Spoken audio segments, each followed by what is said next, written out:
Hello friends, आप सभी का एक बार फिर से स्वागत करते हैं हमारे चैनल ज्योति फन ब्लॉग पर। तो आप सभी देख रहे हैं दर्द से मोहब्बत भाग 23। फ्रेंड, इससे पहले इस कहानी के 22 भाग अपलोड हो चुके हैं चैनल पर। अगर आप सब ने नहीं पढ़ा है तो ज़रूर पढ़ लीजिएगा। तो आप सब ने अब तक पढ़ा था। नव्या ने हाथ बांध कर कहा कि देखो शुभ, मैं सब जानती हूँ, दिशा जैसी लड़की नहीं मिलेगी, लेकिन हाँ, पहले तुम अपने आप को समझाओ कि तुम दिशा को पसंद करते हो या ईशा को पसंद करते हो। उसके बाद ही तुम दिशा के बारे में कुछ भी सोचना। तो अब देखते हैं आगे। निहाल, जो शुभ और नव्या की बातें सुन रहा था खड़े होकर, निहाल ने फिर खुद से मन ही मन कहा कि नव्या, समझदार तो तुम बहुत ज़्यादा हो, पर अपने खुद के केस में तुम एकदम से बेवकूफ़ हो। चिराग जैसे लड़के के पीछे पागल हो गई हो। चिराग को मैंने इतना मारा है कि वो कई महीने तक अब ठीक भी नहीं हो पाएगा। सब बाहर होली खेल रहे थे तो शुभ अभी भी हॉल में बैठा हुआ था। नव्या की बातें सोच रहा था कि आखिर नव्या सच ही तो कह रही थी। दिशा डर के मारे कमरे से नहीं निकल रही थी। उसे पता था अगर वो कमरे से बाहर आई तो शुभ उसे भी ज़रूर परेशान करेगा।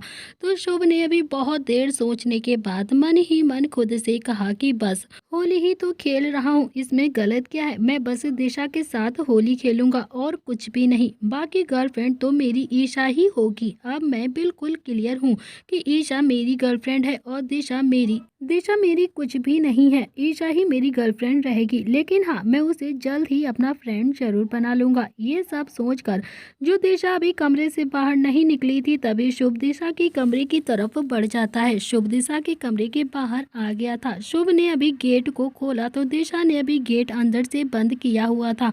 शुभ ने गेट को नॉक करते हुए कहा कि दिशा, गेट खोलो, तुमने मुझसे कल रात प्रॉमिस किया था कि तुम मेरे साथ जरूर रंग खेलोगी। तो दिशा ने हिचकिचाते हुए कहा कि मुझे होली नहीं खेलनी, प्लीज़ मुझे परेशान मत कीजिए। तो शुभ ने अभी गेट के बाहर खड़े होकर सोचा कि ऐसे तो ये बिल्कुल भी नहीं मानेगी और ना ही कभी गेट खोलेगी। तो अभी शुभ ने दोबारा से गेट को नॉक करते हुए कहा कि दिशा, ठीक है, मत खोलो मेरे साथ होली। तुमने मेरा लैपटॉप तोड़ा था ना, उसके पैसे मुझे दे दो। शुभ की बात को सुनकर दिशा को अब बहुत ज़्यादा रोना आ गया था और उसने मन ही मन कहा कि अब मैं कहाँ से इतने सारे पैसे लाऊंगी और कैसे मैं शुभ को इतने सारे पैसे लाकर दूँ, क्या करूँ मैं। तभी शुभ ने कहा कि क्या सोच रही हो दिशा, देखो तुम मेरे साथ होली खेल लो, उसके बाद तुम्हें लैपटॉप के पैसे देने की बिल्कुल भी ज़रूरत नहीं है। बस एक बार मुझे रंग ही तो लगाना है, बस उसके बाद मैं तुमसे कुछ भी नहीं मांगूंगा। तो दिशा के पास अभी शुभ ने कोई भी ऑप्शन नहीं छोड़ा था, इसीलिए दिशा ने थोड़ा सा डरते डरते धीरे से गेट खोल दिया। शुभ ने दिशा को देखा तो दिशा की आंखों में अभी दुनिया भर के आंसू मौजूद थे। शुभ ने धीरे से मुस्कुराते हुए कहा कि दिशा, रो क्यों रही हो? आज के दिन तो कोई रोता है क्या? आज के दिन तो सब होली खेलते हैं और खुश रहते हैं। तभी शुभ ने अपने हाथों में पकड़ा हुआ रंग दिशा को देते हुए कहा कि ये लो, लगाओ मुझे कलर और मैं तुम्हें लगाऊंगा। तो दिशा ने कांपते हुए हाथों से रंग लिया और फिर नजरें झुकाकर धीरे धीरे करके शुभ के सीने पर अपने हाथ रख दिए। तो शुभ ने कहा कि ऐसे रंग लगाते हैं, मैं बताऊं कैसे रंग लगाते हैं? इतना कहकर शुभ ने अपने हाथों में हरा रंग लिया और दिशा के गाल पर लगा दिया। तो दिशा की आंखों में अभी भी आंसू मौजूद थे। शुभ ने एक नज़र अभी दिशा को देखा और फिर मन ही मन खुद से कहा कि सच में दिशा कितनी ज़्यादा मासूम है, कितनी भोली है ये, इतनी सी बात से भी डर जाती है, कितना ज़्यादा डरती है ये मुझसे। तभी शुभ ने फिर से दिशा के माथे पर किस किया और फिर दिशा के कमरे से बाहर आ गया। तो शुभ भी अभी बाहर जाकर सबके साथ होली खेलने लगता है। तो लेकिन दिशा को पहली बार किसी ने किस किया था, उसे तो समझ में ही नहीं आ रहा था कि वो क्या करे, कैसे रिएक्ट करे। फिर वो धीरे से सोफे पर आकर बैठकर रोने लगी। थोड़ी देर के बाद अवनी भी दिशा को बाहर गार्डन में होली खेलने के लिए लेकर आ जाती है। सब होली खेल रहे थे सिवाय निहाल के। तो निहाल का तो मन अभी नव्या के साथ होली खेलने का कर रहा था, लेकिन नव्या तो उसे अपने पास फटकने भी नहीं दे रही थी, उससे दूर दूर रह रही थी। तभी निहाल कुछ सोचकर नव्या के पास जाता है तो निहाल के हाथ में अभी रंग मौजूद था। तो निहाल ने अभी नव्या को देखकर कहा कि आज के दिन सब अपने गीले शिकवाए दूर कर देते हैं, भूल जाते हैं सब। चलो हम भी आज से नई शुरुआत करते हैं नव्या, एक अच्छे फ्रेंड बन जाते हैं। तो निहाल अभी इतना कहकर उसे रंग लगाने के लिए नव्या के गालों की तरफ बढ़ गया, लेकिन नव्या ने निहाल का हाथ वहीं पर जोर से झटक दिया और उसे मना कर दिया। नव्या ने थोड़ा सा गुस्से में कहा कि निहाल जी, मुझे आपके साथ कोई भी होली नहीं खेलनी है, मुझसे दूर रहिए आप। और हाँ, आप मुझे कलर मत लगाइए, मतलब मैं नहीं चाहती कि हमारी वजह से घर में अभी कोई भी सीन क्रिएट हो जाए। तो निहाल ने उससे घूर कर देखा। नव्या ने निहाल का हाथ झटक दिया और बिना ये सोचे समझे कि निहाल इस वक्त कितना हर्ट हुआ होगा, निहाल सच में काफ़ी हर्ट हो गया था। उसने अपने कलर वाला हाथ झाड़ दिया और घर के अंदर आकर सोफे पर बैठ गया और मोबाइल चलाने लगा। तो नव्या तो अभी बाहर मस्ती से होली खेल रही थी। तो नव्या ने एक पिचकारी ली और शुभ के पीछे भागती हुई घर के अंदर आ गई। तो शुभ अभी निहाल के पीछे ही था और निहाल ने शुभ और नव्या को नोटिस नहीं किया। नव्या ने भी शुभ की तरफ पिचकारी की और उसे मारने लगी। तभी निहाल जो सोफे से उठ गया और सारा पानी निहाल के ऊपर आकर गिर गया। तो शुभ अभी नव्या को देखकर काफी ज्यादा हंसता हुआ बाहर चला गया था। तो निहाल अभी इस वक्त बहुत ज़्यादा गुस्से में था, पहले से ही वो नव्या पे बहुत ज़्यादा गुस्सा था। तो निहाल का गुस्से में होना मतलब महादेव की तीसरी आंख खोलना होता था। तो निहाल गुस्सा नहीं किया करता था, लेकिन जब उसे गुस्सा आता था तो उसके गुस्से में से कोई भी नहीं बच सकता था। नव्या निहाल को देखकर अपना सलाइवा गटकने लगी और फिर डर के मारे उसकी आंखों में आंसू आ गए। नव्या धीरे धीरे पीछे की तरफ हट रही थी और रिक्वेस्ट भरी आवाज़ में कह रही थी, निहाल जी, मैं तो शुभ को मार रही थी, प्लीज़ प्लीज़ हमें माफ़ कर दीजिए। आप बीच में खड़े हो गए, सॉरी, मेरा कोई इरादा नहीं था आपके साथ होली खेलने का, आपके ऊपर पानी डालने का। तो निहाल ने अभी गुस्से में कहा कि क्या कहा था तुमने, अभी 5 मिनट पहले की सीन क्रिएट हो जाएगा, तो आज सीन क्रिएट ही हो जाने दो। इतना कहकर निहाल ने अभी नव्या का हाथ पकड़ लिया और उसे जबरदस्ती सोफे पर लेटा दिया। तो निहाल ने भी नव्या के दोनों हाथों को अपने एक हाथ से ऊपर की तरफ किया और निहाल ने रंग नव्या के गालों से लेकर उसके क्लीवेज तक ले गया। तो निहाल जबरदस्ती अभी नव्या को रंग लगाता रहा और निहाल ने नव्या के हाथों पर, उसके माथे पर, उसकी कमर पर हर जगह गुलाल लगा दिया। नव्या छटपटा रही थी, निहाल जी प्लीज़ छोड़ दीजिए हमें। तो निहाल जी ने, मैंने कोई गलती नहीं की है आपको मारकर, समझे, तो निहाल जी अभी छोड़ दीजिए ना प्लीज़। लेकिन निहाल उसकी बात सुन ही नहीं रहा था, उसे तो इस वक्त नव्या पर बहुत ज़्यादा गुस्सा आ रहा था। इसीलिए उसने नव्या को अच्छे से कलर लगा दिया और नव्या के पूरे बदन पर अभी अच्छे से कलर लगाने के बाद निहाल ने नव्या को छोड़ दिया। तो नव्या अब तक रोने लगी थी। नव्या रोती रही और उसने आंसू पोंछ कर कहा कि निहाल जी, आप बहुत ज़्यादा बुरे हैं, बहुत ज़्यादा बुरे। इतना कहकर वो वहाँ से जाने लगी।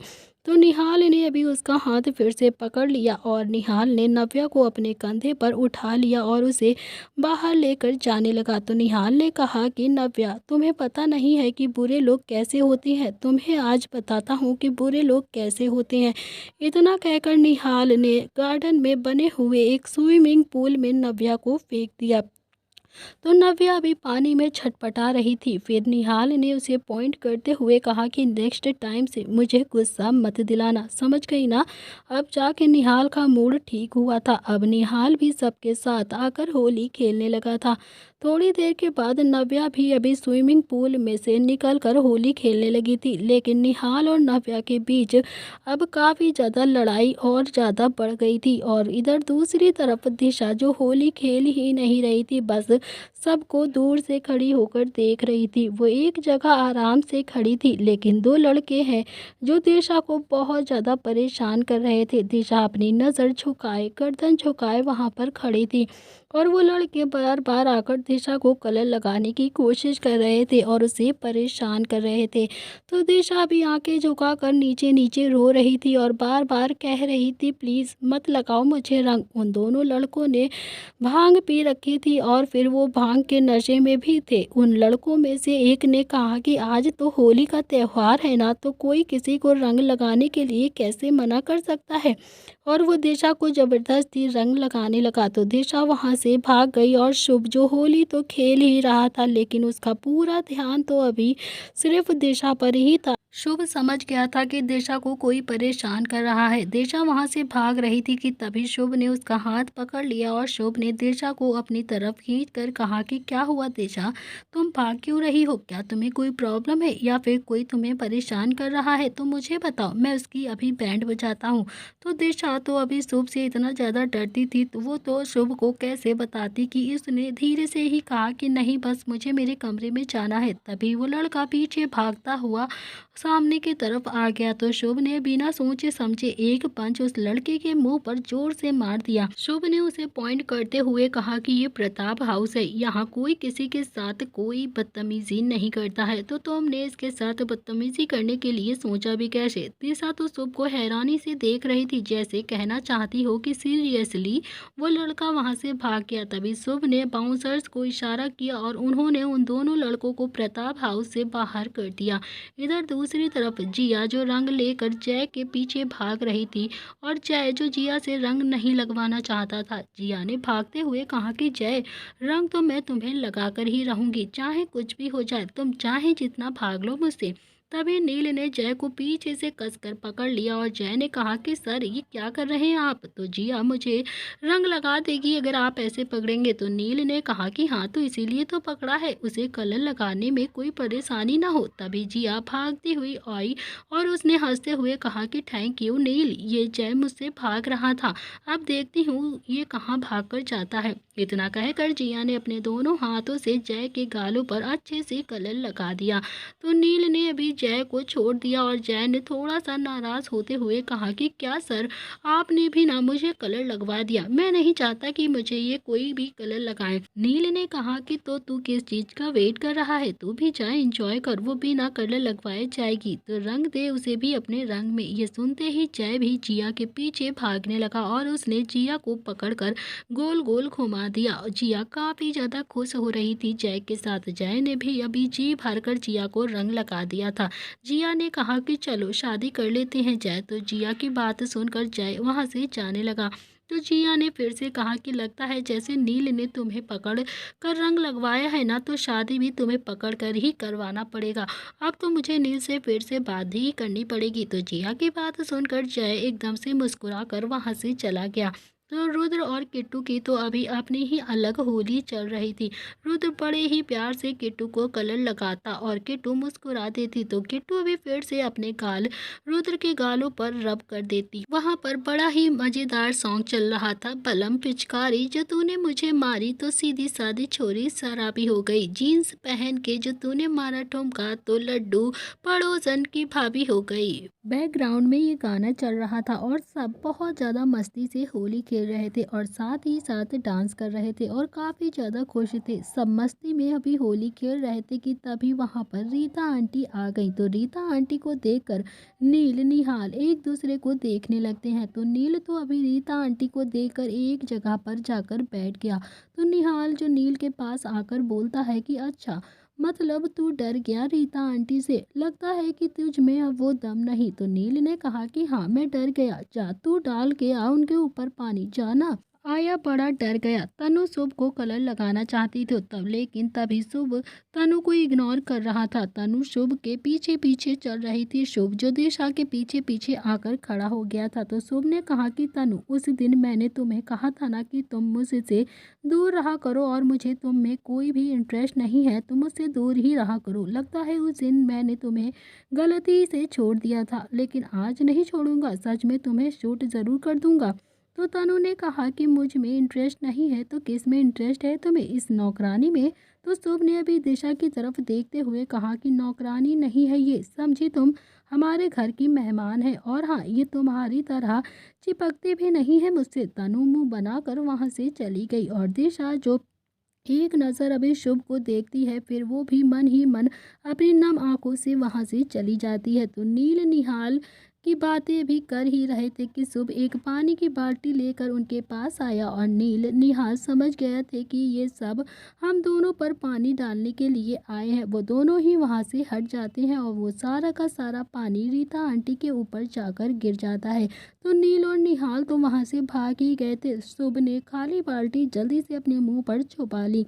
तो नव्या ने अभी शुभ को देखा तो पूछा, तो तू ये बाल्टी का हेलमेट पहनकर कहाँ पर घूम रहा है? तो शुभ ने बाल्टी को थोड़ा सा ऊपर करके नव्या को देखकर धीरे से कहा कि यार, ये ना गलती से मुझसे रीता आंटी पर पानी गिर गया है, अब तो वो मुझे खा ही जाएंगी। तो नव्या ने कहा कि अबे ये क्या किया तूने?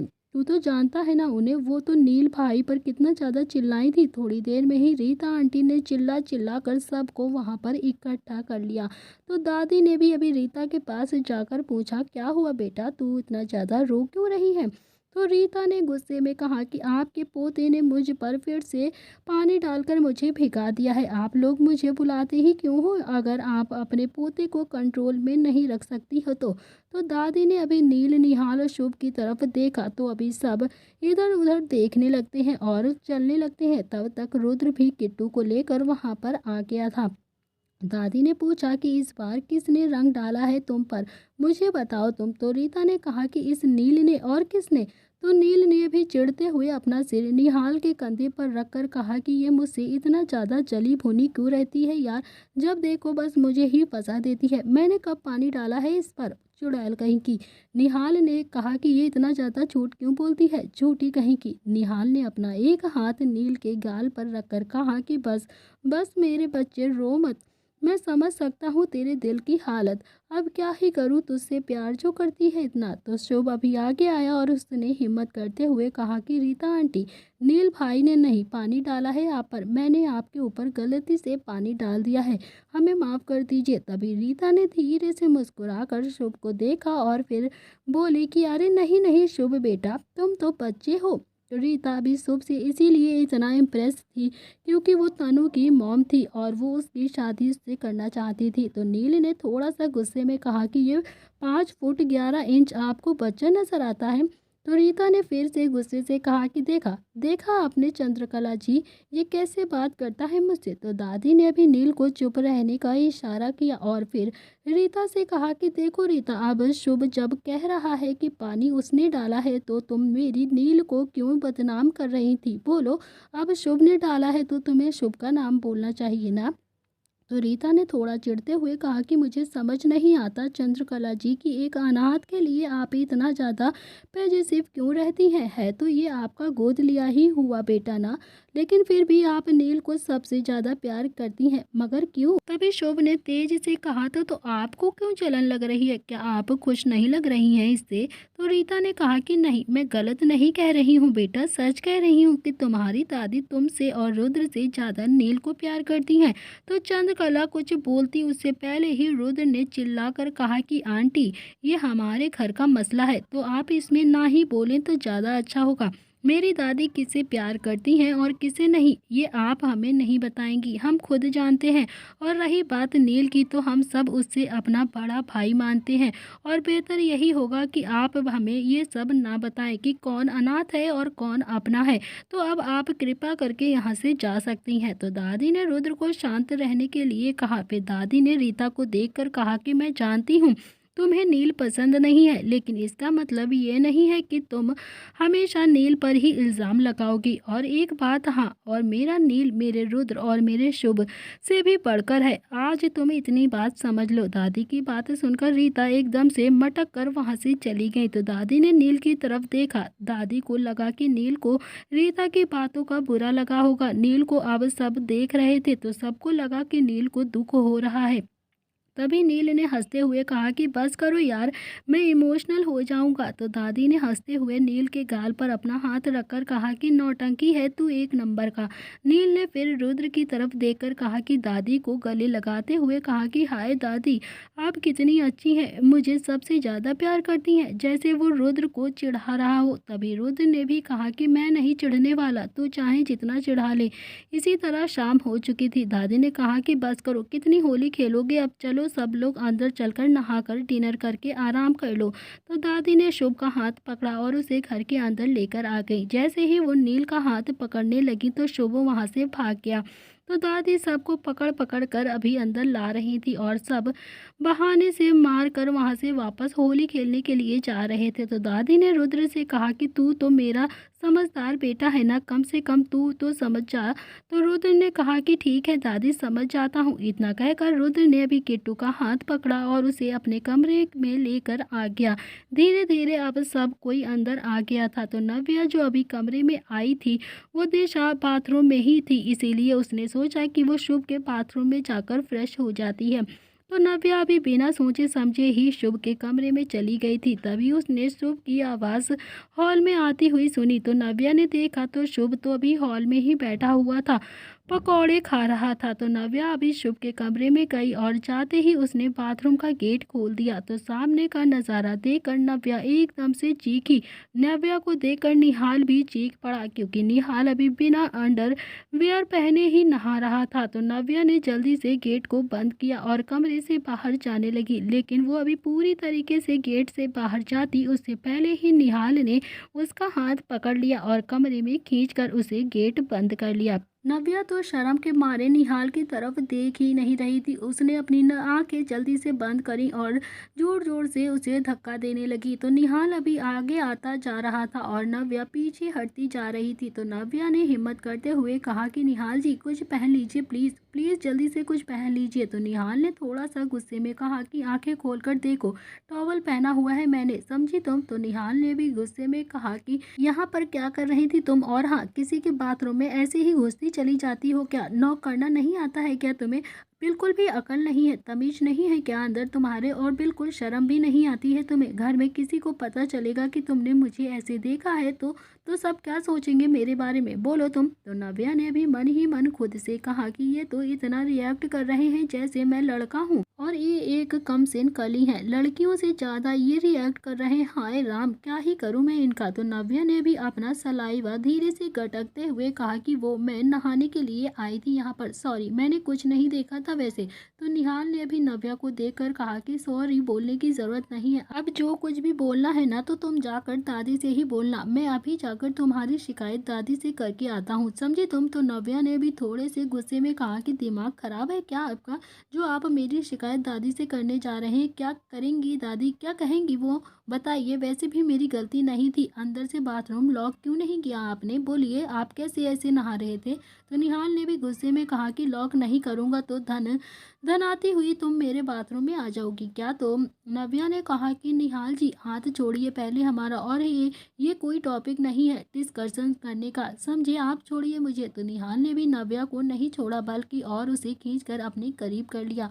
तो नव्या ने भी अभी कसकर अपनी आंखें बंद कर ली थी। तो निहाल ने अभी उसके बालों से पानी जो नव्या के चेहरे पर टपक रहा था और नव्या ने अपनी आंखें बंद की हुई थी। तो निहाल बस अभी नव्या के चेहरे को ही देखे जा रहा था, जिस पर हल्का हल्का पानी था और हल्का हल्का कलर लगा हुआ था। तो नव्या तो अभी डर के मारे अपनी आंखें बंद किए हुए थी। आज दोपहर जो भी निहाल ने उसके साथ किया था उसके बाद तो नव्या को निहाल से थोड़ा डर भी लगने लगा था। इसीलिए निहाल ने भी मन ही मन कहा कि मेरा प्यार एक्सेप्ट कर लो प्लीज़, मेरे करीब आ जाओ नव्या। इतना कहकर निहाल अभी नव्या के होंठों की तरफ झुकने लगा कि तभी किसी की आवाज़ सुनकर वो एकदम से पीछे हो गया। नव्या अपना हाथ छुड़वा कर वहाँ से चली गई।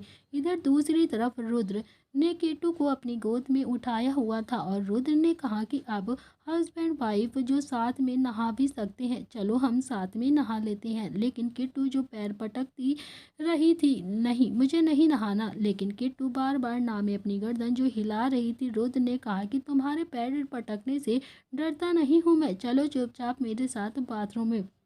इतना कहकर किट्टू को वो बाथरूम में लेकर आ गया और बाथ टब में उसे बैठा दिया। तो किट्टू अभी भी पैर पटक रही थी। किट्टू उठकर वहां से जाने लगी तो रुद्र ने उसका हाथ पकड़कर फिर से उसे बाथ टब में बैठा दिया और रुद्र भी बाथ टब में आकर किट्टू के पीछे बैठ गया। तो रुद्र ने भी किट्टू के हाथों को पीछे से पकड़ते हुए कहा कि किट्टू डरो मत, कुछ भी नहीं हो रहा है, कुछ नहीं करूंगा मैं, बस थोड़ी देर तुम्हारे साथ यहाँ पर बैठना है। किट्टू थोड़ा सा पलटी और उसने रुद्र के सीने पर अपना सर रखकर रुद्र के बटन को वो धीरे धीरे से खेलने लगी। तो रुद्र ने कहा कि ऐसे करोगी तो मैं कंट्रोल खो दूंगा किट्टू।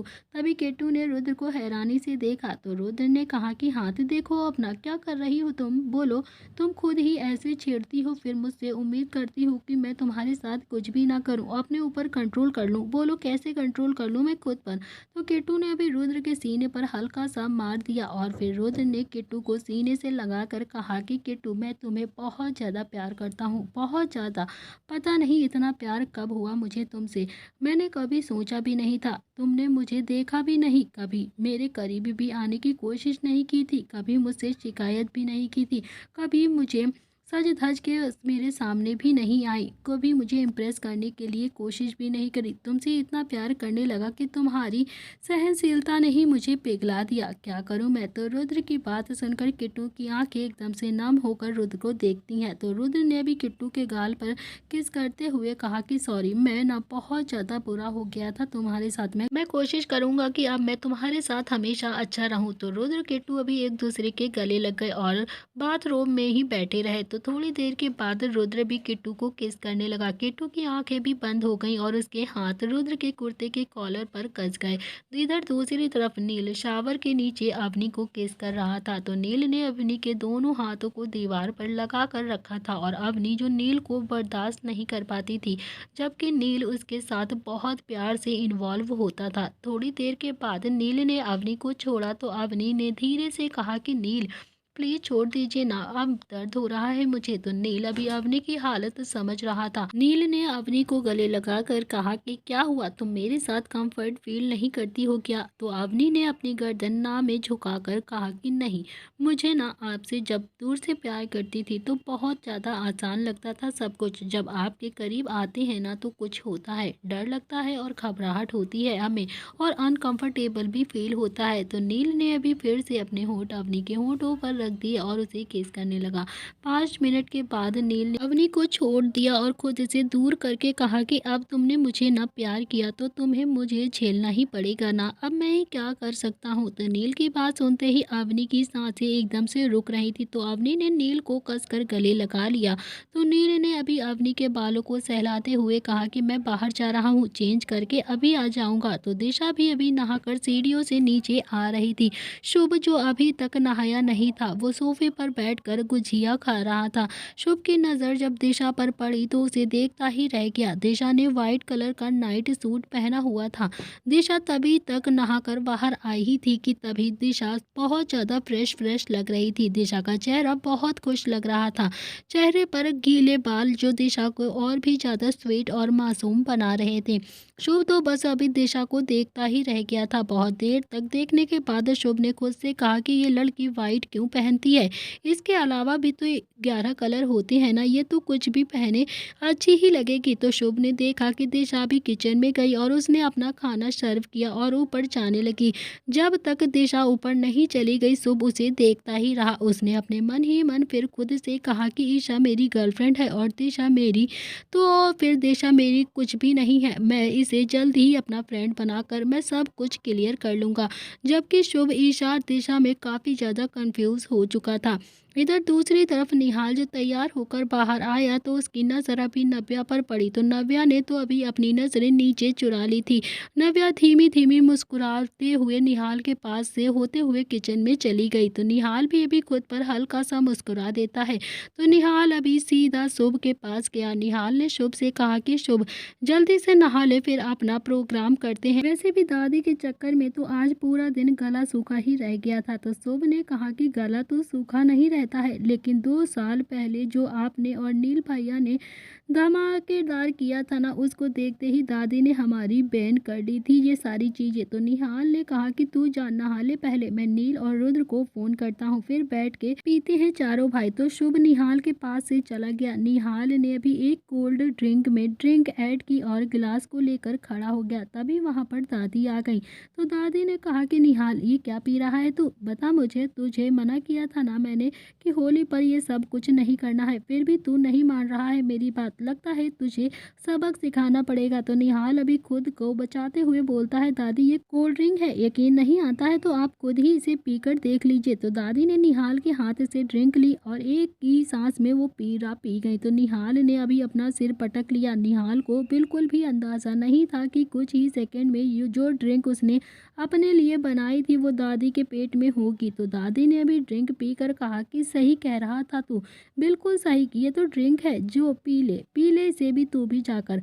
निहाल तो सोच रहा था कि दादी अब क्या करेंगे। 20 मिनट बाद हॉल में जोर जोर से अभी आवाजें आने लगी थी। दादी अभी पूरे हॉल में नाच रही थी। तभी निहाल ने अभी अपना मुंह पीछे की तरफ कर लिया और धीरे से कहा कि दादी ने तो ड्रिंक कर ली है, दादाजी को पता चलेगा तो हम सबको मारेंगे, इसीलिए अब चुप ही रहते हैं। तभी शुभ दिशा के बिल्कुल करीब में खड़ा हुआ था। शुभ दिशा की खुशबू महसूस कर रहा था। दिशा ने धीरे से कहा कि ठीक है, मुझे छोड़ दीजिए, मैं ना दादी के सामने नहीं जाऊंगी। तो शुभ ने अभी दिशा को छोड़ दिया, लेकिन हाँ, खुद से वो दूर नहीं करता है उसे। तो शुभ ने कहा कि दिशा यहीं पर रहो। शुभ दिशा के पास ऐसे ही खड़ा था कि दिशा को कहीं जाने का रास्ता ही नहीं मिला था, इसीलिए वो चुपचाप अभी शुभ के पास ही सहमी सी खड़ी हो गई थी। थोड़ी देर के बाद दादी जी ने फिर से चिल्लाना शुरू कर दिया था, संजय के पिताजी, संजय के पिताजी, आप तो मुझे प्यार ही नहीं करते हैं।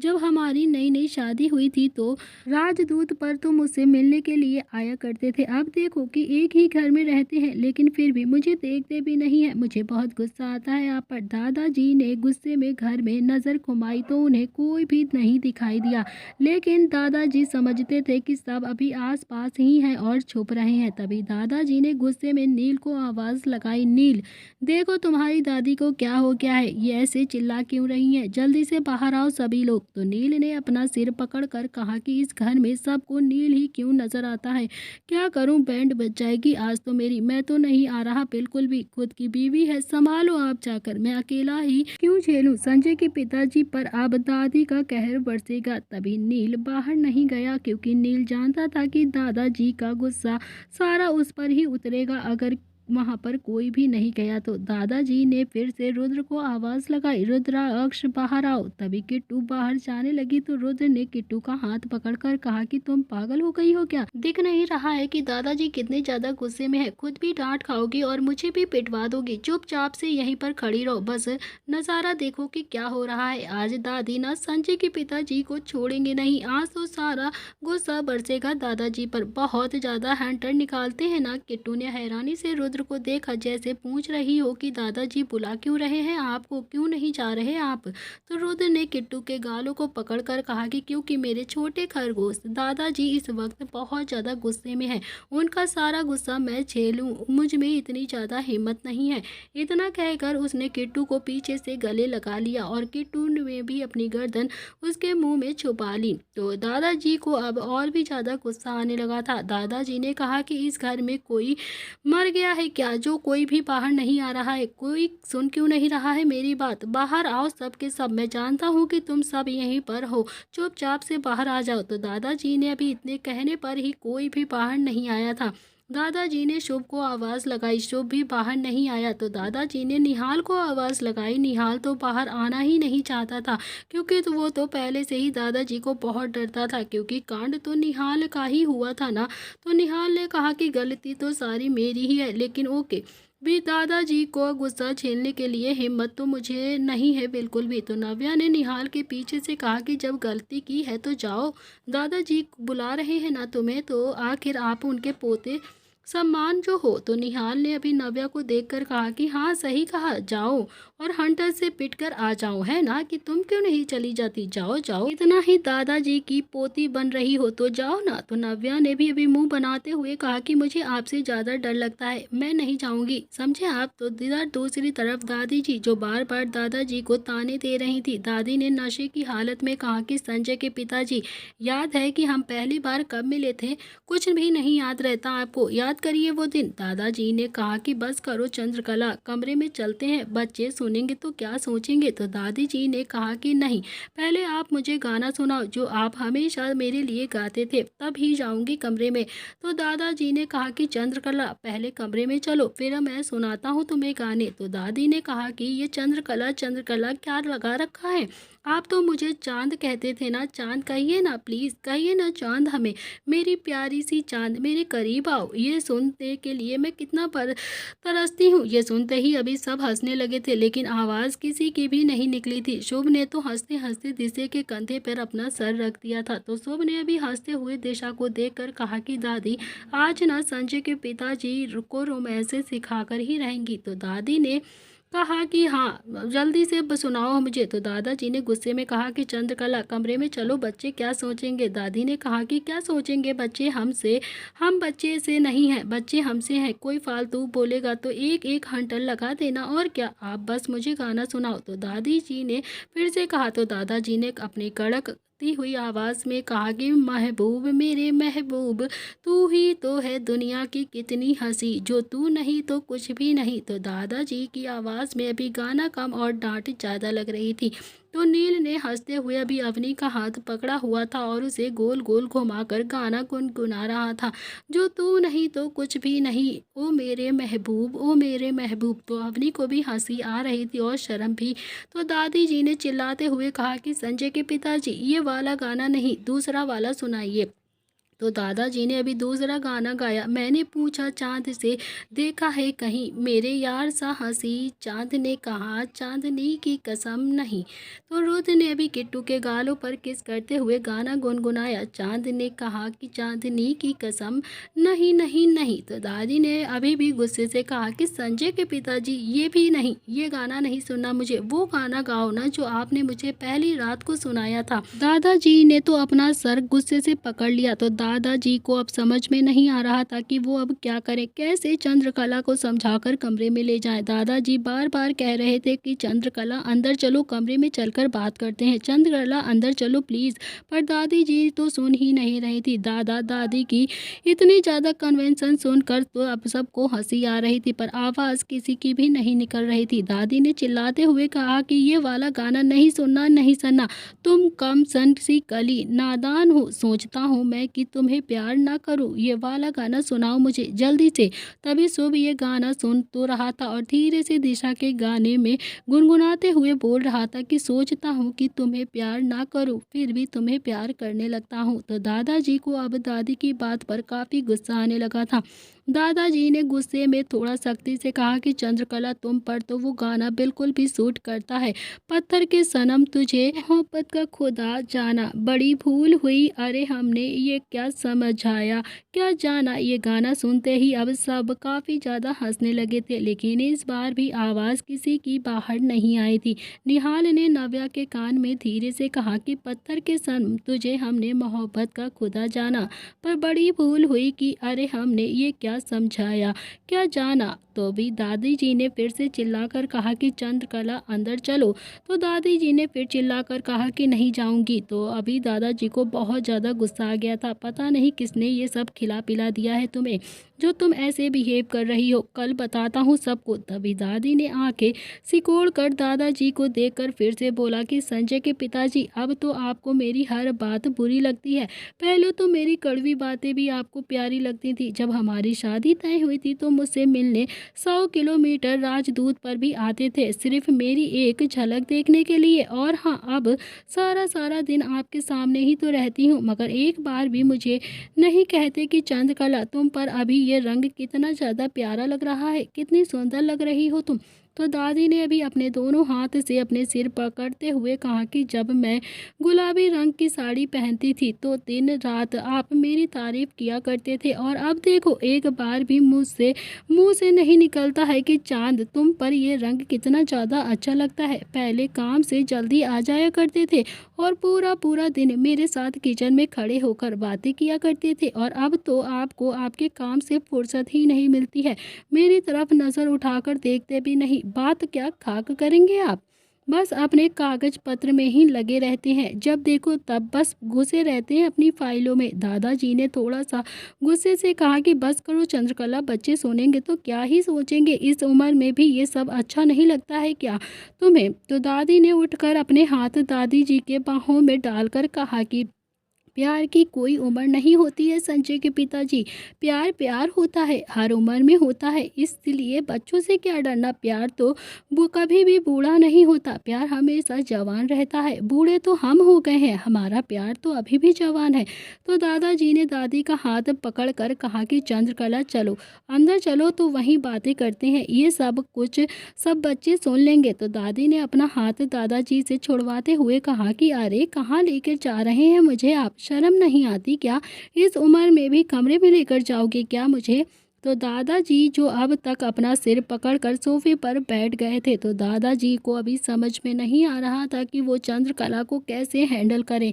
ऊपर से कोई भी अभी बच्चा बाहर निकल कर नहीं आ रहा था। तो दादाजी हाथ जोड़कर कह रहे थे कि चंद्रकला तुम ही बता दो कि तुम अंदर कैसे जाओगी, तो मैं वही कर दूं, मुझे तो अब बहुत ज़्यादा गुस्सा आ रहा है। तो दादी ने अभी दादाजी को देखकर कहा कि जिंदगी के कुछ पल बचे हैं संजय के पिताजी, कब बुलावा आ जाए कुछ भी नहीं पता है, जितने भी पल हैं बस साथ में अच्छे से बिता लीजिए।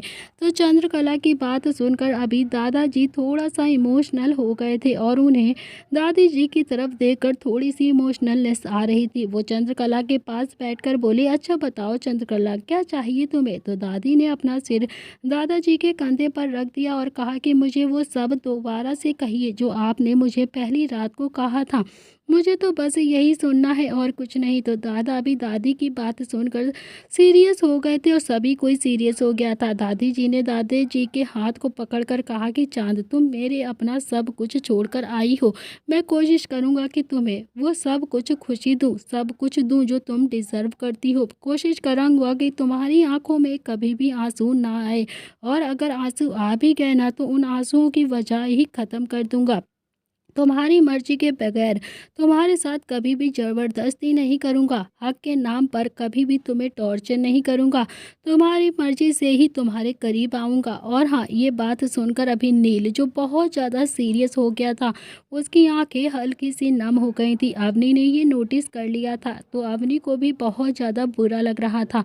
अवनी ने नील की आंखों पर किस किया और फिर उसे अपने गले लगा लिया। तो अवनी जो नील के कमर को रब करते हुए बोलती है कि आप ऐसे करेंगे तो मैं भी रो जाऊंगी, आपने कुछ गलत नहीं किया, आप खुद को ऐसे इतना ज़्यादा मत रुलाइए, मुझे आपसे कोई भी शिकायत नहीं है, बार बार खुद को ऐसे गिल्टी मत दिलाया करिए, मुझे पता है कि सब करने से पहले आप खुद को गोली मारना पसंद करेंगे। तो नील ने भी अवनी को गले लगा लिया था। तो दादाजी ने अभी आगे कहा कि मैं कभी भी फैमिली प्रॉब्लम्स हमारे बीच में लेकर नहीं आने दूंगा, चाहे मेरी तुम्हारी फैमिली से कितनी भी प्रॉब्लम हो जाए, मैं अपने और तुम्हारे बीच में अभी किसी भी परेशानी को आने नहीं दूंगा। हमारी अपनी एक अलग ही दुनिया होगी जहाँ सिर्फ मैं और तुम होंगे और कोई भी नहीं। ये बात सुनकर तो रुद्र को भी अभी बहुत ज़्यादा बुरा लग रहा था, क्योंकि रुद्र ने भी तो दुश्मनी के चलते ही किट्टू से शादी की थी और उसे इतना टॉर्चर किया था। किट्टू ने भी नम आंखों से रुद्र की तरफ देखा, तो रुद्र ने भी अभी किट्टू को कसकर गले लगा लिया था और रुद्र ने किट्टू के गाल को किस करके कहा कि मैंने पहले भी कहा था कि पास्ट ठीक नहीं कर सकता मैं, लेकिन वादा है मेरा रुद्राक्ष प्रताप सिंह का अपने छोटे खरगोश से कि हमारे बीच अब कोई भी प्रॉब्लम नहीं आएगी, कभी नहीं आएगी, मैं अपने छोटे खरगोश को हमेशा खुश रखूंगा। इतना कहकर रुद्र ने अभी फिर से किट्टू को अपने गले लगा लिया और अपनी बाहें कस दी। तो रुद्र ने अभी एक ही सेकंड में किट्टू के सारे चेहरे को चूम लिया था। चंद्रकला ने कहा कि संजय के पिताजी, मैं आपके साथ बहुत खुश हूँ, बहुत ज़्यादा खुश, और ज़िंदगी के इतने साल कैसे गुजर गए पता ही नहीं चला। आपने मुझे कभी किसी चीज़ की कमी महसूस नहीं होने दी है, हमेशा मेरा ध्यान रखा है, मुझे प्यार किया है, मुझे हर वक्त ताकत दी है, मुझ तक कभी कोई परेशानी पहुंचने नहीं दी। संजय के पिताजी, अब बस एक छोटी सी ख्वाहिश है हमारी, ये दम आपकी बाहों में ही निकले। दादाजी ने दादी के हाथ को रब करते हुए कहा कि ऐसी बातें मत करो चंद्रकला प्लीज़, नील और रुद्र सुनेंगे तो गुस्सा हो जाएंगे, मैं जानता हूँ कि चारों यहीं पर कहीं पर छुपे होकर हमारी बातें सुन रहे होंगे। तो दादी ने भी नम आंखों से कहा कि संजय के पिताजी, सुनने से कुछ नहीं होता है। अगर वो चारों भी अपनी पत्नी को ऐसे ही रखेंगे जैसे आपने मुझे रखा है ना, तो बात तो तब होगी ना। तो दादाजी ने कहा कि चंद्रकला, अपने परवरिश पर थोड़ा सा तो भरोसा करो। हम जानते हैं कि हमारे चारों बच्चे थोड़ी जिद्दी हैं, लेकिन हाँ, अच्छे बहुत हैं। खासकर मेरा नील, उसमें तो कूट कूट कर अच्छाइयाँ भरी हुई हैं। रुद्र में कितना ज़्यादा गुस्सा, लेकिन बहुत ज़्यादा समझदार है वो। कितने कम सालों में उसने डूबा हुआ बिजनेस को फिर से खड़ा कर दिया। बहुत समझदार है मेरा रुद्राक्ष। मेरा बच्चा दिन रात मेहनत करता है। दादा दादी बात करते हुए अभी सोफे पर ही बैठे बैठे सो गए थे। अभी सभी कोई दादा दादी की बात सुनकर काफ़ी ज़्यादा इमोशनल हो चुका था। तो दोस्तों, इसी के साथ इस कहानी का ये अध्याय यहाँ पर समाप्त हो रहा है। अगर आप जानना चाहते हैं इस कहानी में आगे क्या होने वाला है, तो आपको देखना पड़ेगा इस कहानी का अगला भाग। कहानी पसंद आए तो प्लीज़ चैनल को लाइक शेयर सब्सक्राइब ज़रूर करना फ्रेंड। आज के लिए इतना ही, मिलते हैं इस कहानी के अगले भाग में।